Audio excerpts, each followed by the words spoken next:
I don't always read that. People are very willing to tell me that. But I don't think I am. I'm affectionate with myself. For decades, a single chest lay hidden, locked, silent, and untouched since the night the world lost Princess Diana. Covered in dust and secrecy, it was said to contain things best left forgotten. But when the key finally turned, what emerged wasn't just belongings. Inside were letters, recordings, and prophecies that whispered of fear, betrayal, and fate. One note read, "If anything happens to me, it will not be by accident." What they found inside her locked chest could change everything we thought we knew. The hidden heart of a princess. Diana was always one to express her emotions through letters. Throughout her life, she had written thousands of them, notes of gratitude to hospital staff, words of comfort to grieving families, confessions to trusted friends in the darkest hours of night.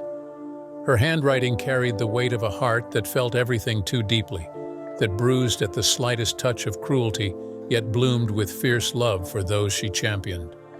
But this particular letter, hidden away in a rosewood chest beneath the floorboards of Althorpe Estate, stood out from all the others.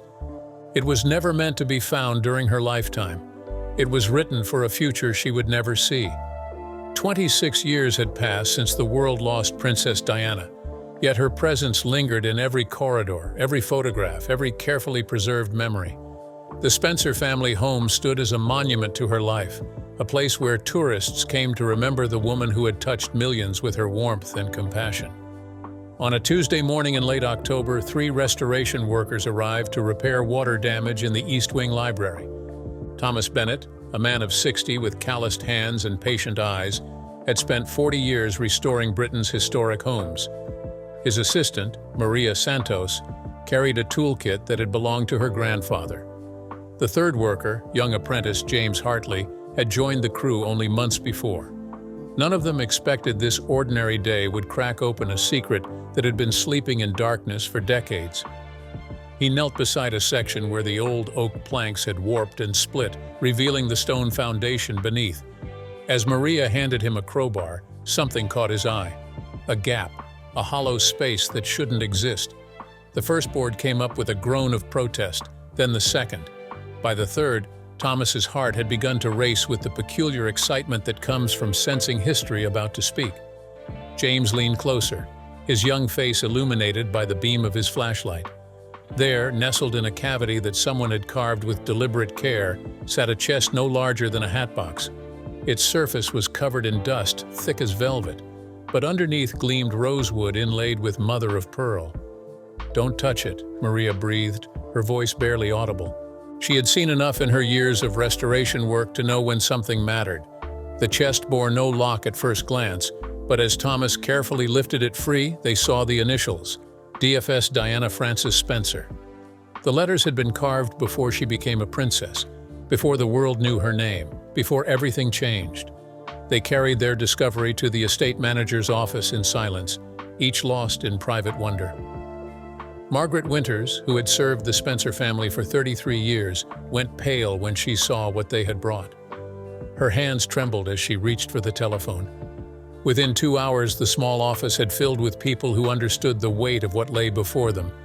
Lady Sarah McCorkadale, Diana's eldest sister, arrived with her face composed but her eyes bright with unshed tears.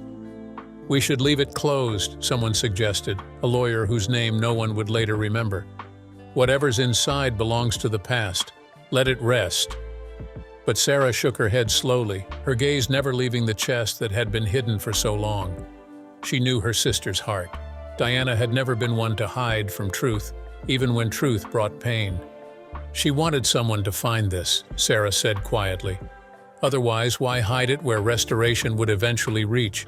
Why leave the initials visible?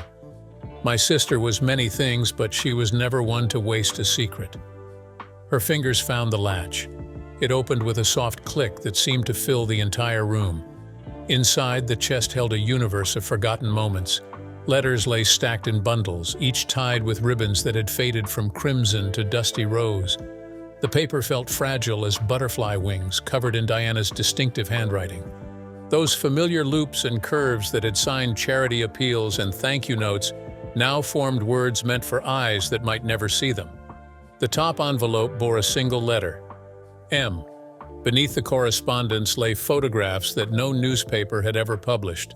Diana laughing in a garden somewhere green and private. Diana with tears on her cheeks, sitting alone in what looked like a car. Diana holding someone's hand, the other person carefully cropped from the frame. Each image told a story that diverged from the official narrative, the fairy tale that had been fed to an eager public, hungry for royal romance. James, still standing in the doorway, noticed something else. A small velvet pouch rested at the bottom of the chest. When Sarah opened it with shaking fingers, 3 items fell into her palm. A silver locket containing a lock of blonde hair, a ticket stub from a ballet performance at Covent Garden, dated July 1996, a pressed forget-me-not, its blue petals still holding a ghost of color despite the years. Maria moved closer to examine a leather-bound journal, its spine cracked with age and use. The first page bore a date, January 3rd, 1993. I write this knowing I may never have the courage to speak it aloud, the entry began. But silence has its own kind of violence, and I refuse to let my truth die unspoken. There are things they will never let me say while I draw breath. Perhaps when I am gone, someone brave enough will listen. The room had gone so quiet that Thomas could hear his own heartbeat. Margaret wiped her eyes with an embroidered handkerchief, the kind Diana herself might have carried. Lady Sarah lifted another envelope from the stack, this one thicker than the rest. Its seal had been pressed with wax that bore the imprint of a small crown. Across the front, in ink that had faded to brown, 5 words changed everything. For the day they will listen. Outside, the autumn wind continued its restless dance through the trees that had sheltered Diana's childhood. Inside, gathered around a rosewood chest that had kept its vigil in darkness, people who loved her began to understand. The princess, who had seemed so open, so willing to share her struggles with the world, had protected her deepest truths like precious jewels. She had hidden her most vulnerable self away, waiting for a moment when the world might finally be ready to hear without judgment, without exploitation, without turning her pain into entertainment. The lock had turned, the chest had opened, and now, after 26 years of silence, Diana's hidden heart was about to speak. But what did she reveal? The letters that shook the palace. Sarah's fingers trembled as she reached for the first envelope in the stack. The wax seal crumbled at her touch, releasing a faint scent of lavender that Diana had loved so much. Inside, the letter was dated March 19, 1982, written in those early months when the world still believed in the fairy tale. But the words on the page told a different story entirely, one of profound loneliness that had begun almost immediately after the wedding bells stopped ringing. The handwriting sprawled across the cream-colored paper with an urgency that spoke of late nights and desperate thoughts. Diana described her first weeks living behind palace walls, how the grandeur and history pressed down on her like physical weight. She wrote about dinners where nobody spoke to her except to correct her posture or her choice of words. Mornings came with schedules planned by others, afternoons filled with obligations she had never chosen, and evenings spent watching her husband slip away to make phone calls behind closed doors. Thomas watched Lady Sarah's face change as she read silently through the next several letters. The estate manager had stopped taking notes, too stunned by what was emerging from decades of silence. James stood frozen by the window, his reflection ghostly in the darkening glass. Maria found herself holding her breath, aware that each page turned brought them closer to truths that had been buried with intention and care by people who feared exposure. One letter from the autumn of 1984 revealed Diana's struggles with food and self-image. She described standing in front of mirrors and seeing a stranger looking back, someone the palace had tried to reshape into their ideal.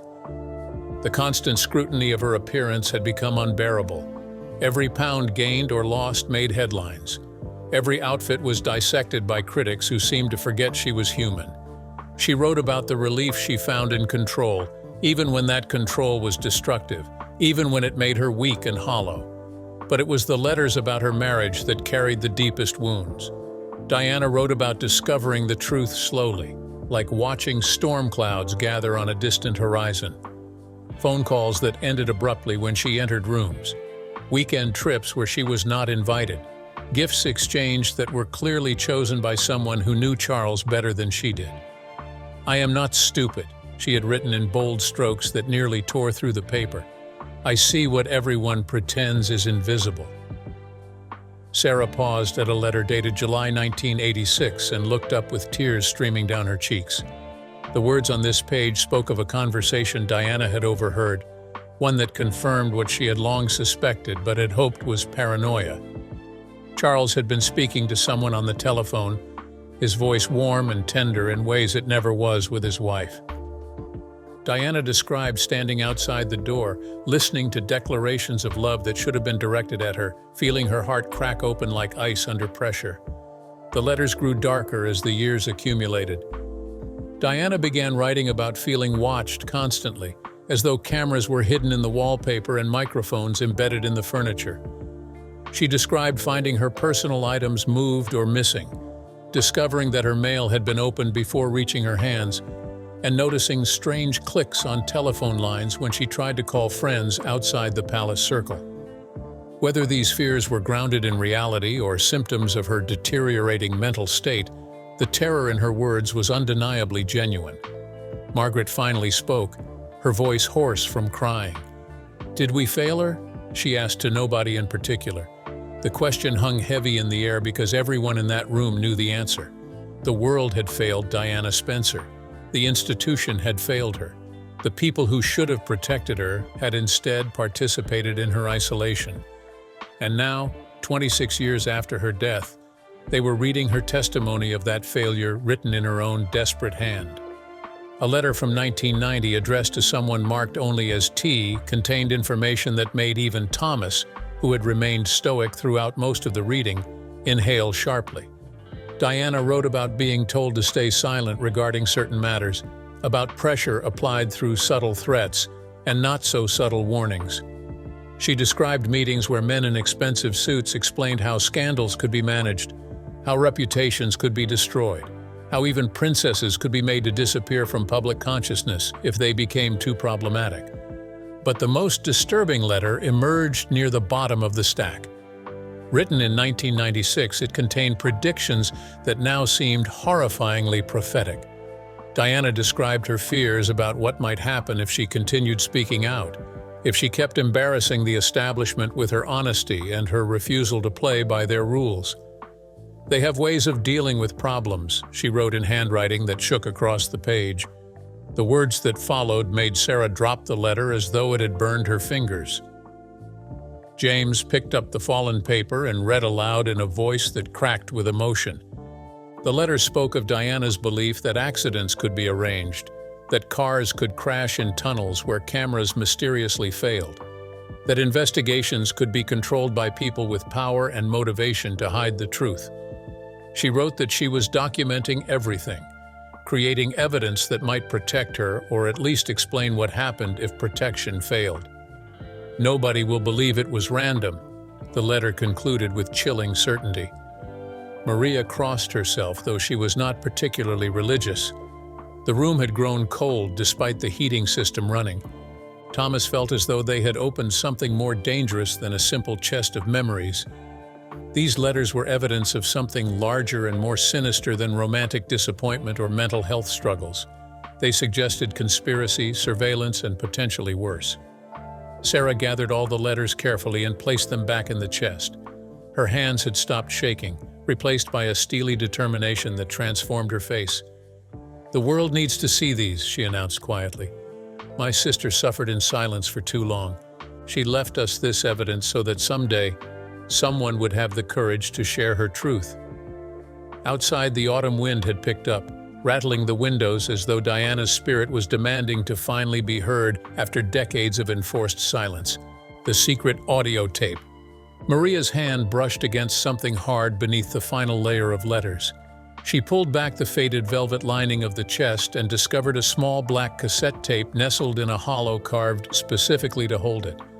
The plastic case was cracked with age, and across the label someone had written in Diana's unmistakable script, "For William and Harry." The room fell into complete silence as everyone stared at this unexpected discovery that promised to let them hear the princess speak from beyond the grave.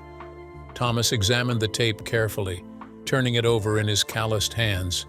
The magnetic ribbon inside appeared intact despite the passage of time, though whether it would still play remained uncertain. "We need a cassette player," he said, stating the obvious problem. In an age of digital streaming and wireless speakers, finding equipment to play technology from decades past would not be simple. James volunteered immediately, remembering that his grandfather kept old electronics in his garage, relics from a time when music came on physical objects you could hold. The young apprentice returned within the hour carrying a dusty tape player that had survived multiple house moves and at least one flood. He set it on the desk with the reverence usually reserved for sacred objects. Margaret found batteries in a storage closet, and everyone held their breath as Thomas loaded the cassette into the machine. His finger hovered over the play button for a long moment before finally pressing down. Static crackled through the speaker, loud and harsh in the quiet room. Then her voice emerged like sunlight breaking through storm clouds. "My darling boys," Diana said, and Sarah's hand flew to her mouth to stifle a sob. The recording quality was poor, filled with background noise and occasional warbles where the magnetic tape had degraded. But the voice was unmistakably hers, warm and gentle, yet carrying an undercurrent of profound sadness. She sounded tired, as though she had been crying before she began speaking. Diana talked about her love for her sons, how they were the only truly good thing that had come from her years behind palace walls. She spoke about watching them grow, about the joy she found in their laughter and their questions about the world. "You are my purpose," she said softly. The tape hissed and crackled, but her words cut through the interference with crystal clarity. She told William and Harry that whatever they heard about her, whatever stories the press published or the palace confirmed, they should remember she had loved them with every piece of her shattered heart. The recording shifted tone as Diana began speaking about the institution that had shaped her sons' futures before they were even born. She described the monarchy as a beautiful prison, gilded and grand, but suffocating to anyone who needed authenticity to survive. Her voice grew stronger as she warned her boys not to lose themselves in the machinery of duty and tradition. She begged them to remember that kindness mattered more than protocol, that showing emotion was strength rather than weakness, that being human was more important than being royal. James wiped his eyes with the back of his hand, no longer embarrassed about crying in front of strangers. Margaret had given up trying to compose herself and wept openly. Thomas stood with his arms crossed tightly over his chest, as though holding himself together through sheer force of will. Maria's pen had stopped moving across her notepad because some moments were too sacred for documentation. They were all witnessing something intensely private, yet they could not bring themselves to turn away. Diana's voice dropped to nearly a whisper as she began speaking about her fears. She talked about feeling watched constantly, about suspecting that her phone calls were monitored and her movements tracked. "If something happens to me," she said, and the room seemed to contract around those terrible words. She explained that she was not being paranoid, that she had seen evidence of surveillance and heard whispers about people who wanted her permanently silenced. The tape warbled badly for several seconds, distorting her words into incomprehensible noise before clearing again. When the sound returned, Diana was giving specific instructions. She told her sons to trust only a few carefully chosen people, naming individuals who had proven their loyalty even when it cost them opportunities within the palace structure. She urged William and Harry to question official narratives, to seek truth even when truth was uncomfortable or inconvenient. "Do not let them rewrite my story," she pleaded with an urgency that made everyone in the room understand this was more than a mother's goodbye. This was testimony from someone who believed she was running out of time. The most haunting moment came near the end of the recording. Diana spoke about her death as though it had already happened, as though she was narrating from some point beyond life. She described how accidents would be arranged to look innocent, how investigations would be controlled by people with power and motivation to hide uncomfortable facts. Her voice trembled but remained steady as she told her sons that if she passed away in any kind of incident involving vehicles or sudden tragedy, they should never accept the simple explanations they would be given.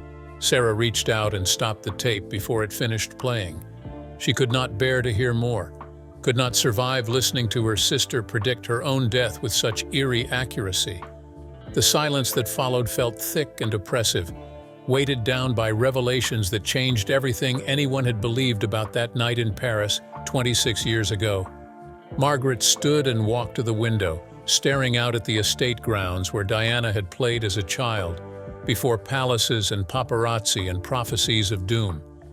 Thomas carefully ejected the cassette and placed it back in its protective case. His hands were steadier than his voice when he finally spoke. "This changes everything," he said simply. James nodded in agreement, his young face aged by what he had heard. Maria closed her notepad and set down her pen, understanding that some truths were too explosive for ordinary documentation. They had discovered more than a time capsule of memories. They had found evidence that suggested Princess Diana had not simply passed away in a tragic accident, but had predicted her own death with chilling precision. Lady Sarah turned from the chest and faced the others with an expression of grim determination. "My nephews need to hear this," she announced firmly. William and Harry deserve to know what their mother wanted to tell them, what she feared, what she predicted. The world has mourned Diana for over 2 decades, but they have mourned a fairy tale version of her story. It is time they knew the truth. Outside, dark clouds had gathered over Althorpe Estate, and the first drops of rain began to fall like tears from a sky that had held its grief for far too long. However, this wasn't where the mystery ended. The mystery of the missing pages. Sarah arranged the letters in order by date and immediately noticed the gaps. Months were missing between entries. Entire years had vanished from Diana's documentation. The timeline jumped erratically, like a film with scenes deliberately cut out. Margaret pointed to a letter torn straight down the middle, its jagged edge revealing that someone had ripped it apart with force. Only half the words remained, ending mid-sentence with, "I can no longer pretend that what I saw," and then nothing but empty space where truth had once lived. Thomas examined the torn pages under better light and saw that the damage was too clean to be accidental. These letters had not deteriorated with age or been chewed by insects. Someone had methodically removed specific documents from this collection before the chest was hidden away. Maria found a diary entry that stopped abruptly after 2 paragraphs. The next 5 pages ripped out completely, leaving only threads of paper clinging to the binding like desperate fingers. The pattern became clear as they studied what was missing. All the gaps aligned with moments when Diana had been most vocal about her unhappiness or most critical of royal protocols. Letters that should have existed during her separation were gone. Pages that might have detailed specific incidents had been extracted with surgical precision. "Someone edited her story," James said quietly, and nobody disagreed because the evidence was undeniable.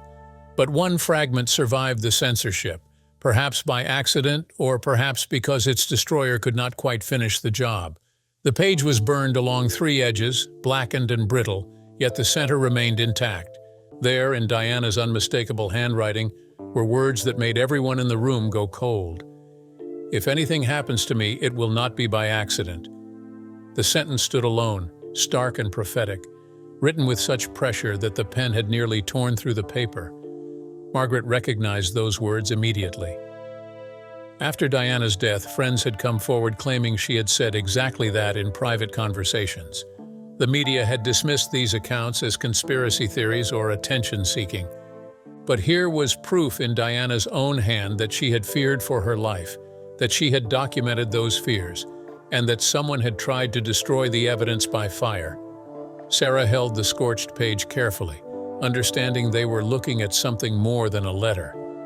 This was a warning that had traveled through time. Maria discovered that several envelopes had been steamed open and resealed with different wax. The tampering was subtle but unmistakable once you knew to look for it. Someone had read Diana's private correspondence and then attempted to hide their intrusion. The question was whether they had simply read the letters or also removed pages they found too dangerous to leave intact. Thomas suggested they inventory everything against any records that might exist of what Diana had written, though they all knew such records were unlikely to have survived. The most mysterious discovery was an envelope addressed to M, sealed with Diana's personal stamp. The postmark read August 30th, 1997. Sarah's hands shook as she held it because everyone in that room understood the significance.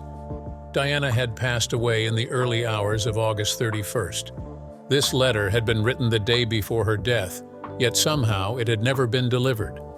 Instead, it had ended up back in this chest, hidden beneath floorboards like evidence in a crime that was never properly investigated. James voiced what they were all thinking. Did she know? The question hung in the air like smoke. Had Diana possessed some dark intuition about her fate? The burned page suggested she feared something terrible. The missing documents indicated someone wanted parts of her story erased.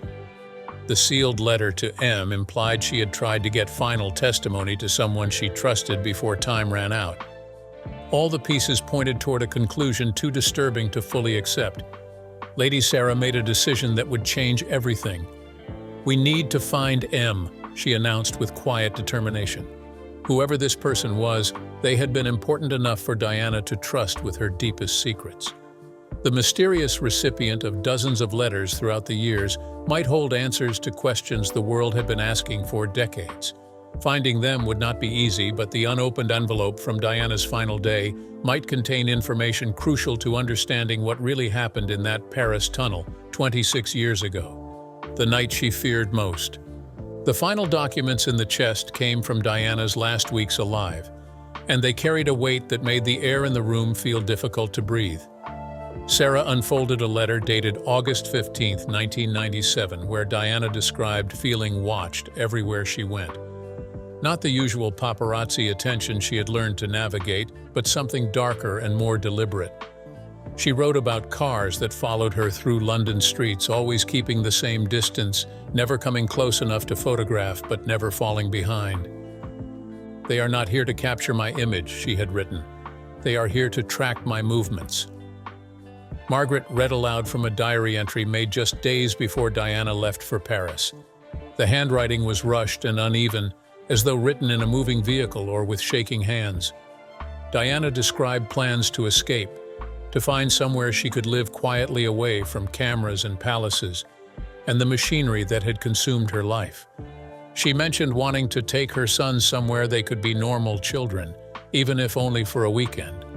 But underneath the hopeful words ran a current of dread, a sense that time was running out and escape might no longer be possible. Thomas discovered a letter that Diana had started but never finished. The date was August 28th, and the writing became progressively more agitated as the paragraphs continued. She described nightmares where she was trapped in dark places, unable to find exits, while faceless figures closed in from all sides. "I cannot shake the feeling that something terrible is coming," she had written near the bottom of the page. The letter ended mid-sentence as though she had been interrupted or simply could not bear to put the rest of her fears into words.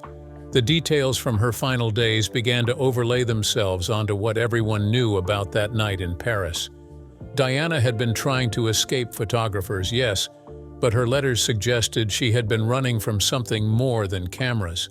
The black Mercedes speeding through rain-slicked streets, the tunnel entrance looming like an open mouth, the blinding flashes that witnesses described, though no photographs from those flashes ever surfaced. All of it felt scripted somehow, as though Diana had written the outline of her own death weeks before it happened. Maria found a torn page that sent chills down everyone's spine.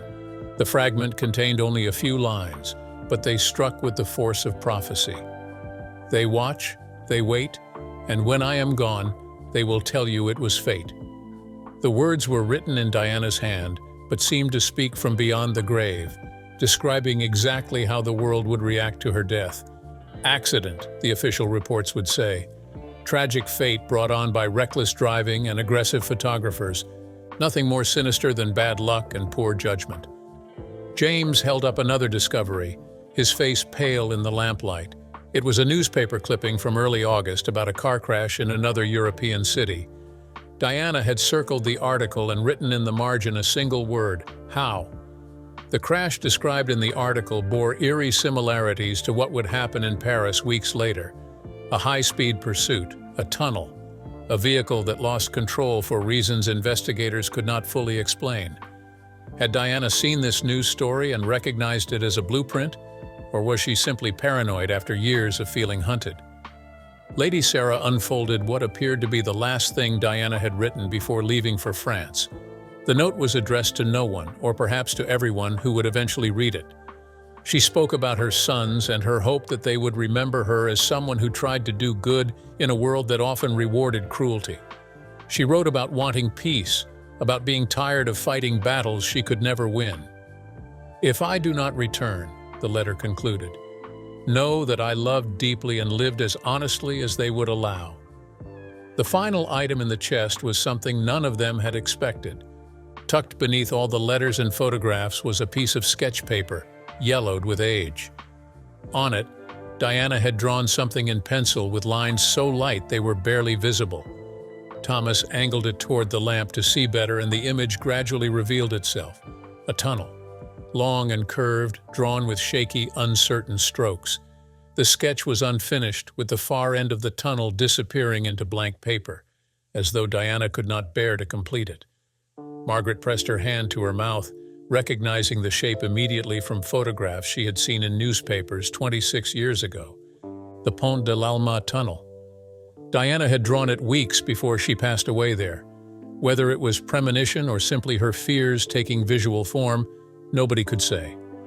But the sketch sat among her final letters like evidence at a crime scene, asking questions that official investigations had declared closed decades ago. Sarah carefully placed the drawing back in the chest and looked at the others with eyes that held both grief and a terrible certainty about what they had uncovered. But who was this mysterious person that Diana wrote to? Was it a friend or a lover? The envelope that shouldn't exist? Thomas was preparing to close the chest when his fingers caught on something unusual along the interior base. The wood felt thicker than it should, creating a subtle bulge that his experienced hands recognized immediately as a hidden compartment. He pressed along the edges until he heard a soft click, and a small panel slid aside to reveal a space no larger than his palm. Inside lay a single envelope, pristine and white, sealed with dark red wax that bore an insignia nobody in the room recognized.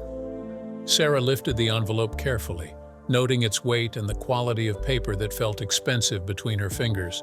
But what stopped her breath entirely was the date written in elegant script across the front. September 12, 1997. Her hands began to shake because that date came 2 weeks after Diana had passed away in Paris, 2 weeks after the funeral that had drawn millions of mourners into London streets, 2 weeks after the world had said goodbye to a princess who could not possibly have written anything ever again. Margaret leaned closer to examine the handwriting, and her confusion deepened immediately. The script was precise and controlled, nothing like Diana's flowing, sometimes hurried penmanship. This writing belonged to someone else entirely, someone who had accessed this chest after it was supposedly sealed away forever. James suggested it might be a forgery or some kind of hoax, but the wax seal looked authentic despite its unfamiliar design. The paper showed no signs of aging that would indicate it had been placed there recently rather than decades ago. Maria photographed the envelope from every angle before Sarah broke the seal. The wax cracked cleanly, releasing a faint scent of roses that seemed impossible after so many years. Inside was a single sheet of heavy paper containing only 3 sentences written in that same careful hand. She knew, and she left more than you think. Below those cryptic words sat a single initial rather than a full signature, the letter M, written with a flourish that suggested both confidence and defiance. The room erupted into questions that nobody could answer. Who was M, and how had they gained access to the chest after Diana's death? Where were these additional items that the note claimed existed? Most disturbing of all, what did M mean by saying Diana knew? Knew what was coming? Knew who was responsible? Knew secrets that still remained hidden even after this remarkable discovery? Thomas examined the hidden compartment again, searching for anything they might have missed, but it held nothing except dust and silence. Lady Sarah studied the wax seal under magnification, noting details that made the mystery even stranger. The insignia combined elements from different royal symbols but matched no official crest in any archive she could recall. At its center was a small crown, but surrounding it were flowers and birds arranged in a pattern that seemed designed specifically for Diana. "This was made for her," Sarah said quietly. "Someone created a personal seal that she could use privately, outside official channels." Margaret suggested they search estate records to see if anyone had accessed the East Wing after Diana's death, but before the chest was presumably hidden. The problem was that nobody had known the chest existed until today. If M had placed this envelope inside, they must have done so before the floorboards were sealed, which meant they knew where Diana had kept her most precious secrets. That level of trust and intimacy suggested M was someone very close to the princess, someone she had relied on completely. James raised another possibility that sent chills through everyone present.